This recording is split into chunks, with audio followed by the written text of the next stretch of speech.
Министерството за здравство со тендерот за биореагенции и тестови на крвта прекршило најмалку 7 членови од Законот за јавни набавки. Распишале огласи, навеле услови со кои се фаворизира германското представништво на американската фармацевска компанија Abbott.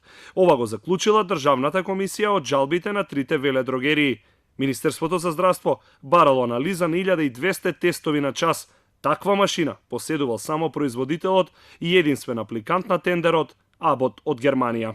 Во согласност со член 36, договорниот орган не смее да дефинира технички спецификации кои упатуваат на конкретно производство, изведба, определен процес или трговски марки, патенти, видови или специфично потекло на стоки со цел фаворизирање или елиминирање на определени економски оператори или определени стоки. Министерството за здравство минатиот петок експресно ја испочитува одлуката на комисијата која е обврзувачка и го поништи тендерот. Министерот Венко Филипче за медиумите посочи дека нема да дозволи да помине тендер со една понуда. На 53 страни фармацевските куќи Адрија, Метавицена и Доктор Пановски се жалеле дека тендерските услови се напишани само за една фирма. Државната комисија во сите три одговори го прифатила како што вели пропустот на распишувачот на тендерот. Неделивоста на оваа јавна набавка ја ограничува конкуренцијата меѓу економските оператори, односно не е во согласност со членот 2 од Законот за јавните набавки.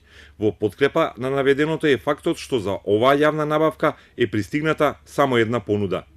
Истите жалби трите фирми ги доставили во мај, кога се водел техничкиот диалог, но тогаш комисијата за жалби им ги одбила како неосновани. Пред 2 недели во јавноста се крена прашина дека фирмата Ахара Лаб, формирана пред 4 месеци, го добила тендерот тежок 36 милиони евра, која пак преку собственикот Александар Јовановски од Скопје соопшти дека тој е подизведувач на германската филијала Abbott. Министерот го стопираше тендерот, а постапката заврши со жалби пред Државната комисија.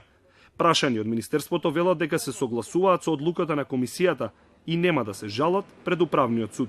На трите фирми жалители ќе им исплатат 100.000 денари за адвокатски трошоци во постапката.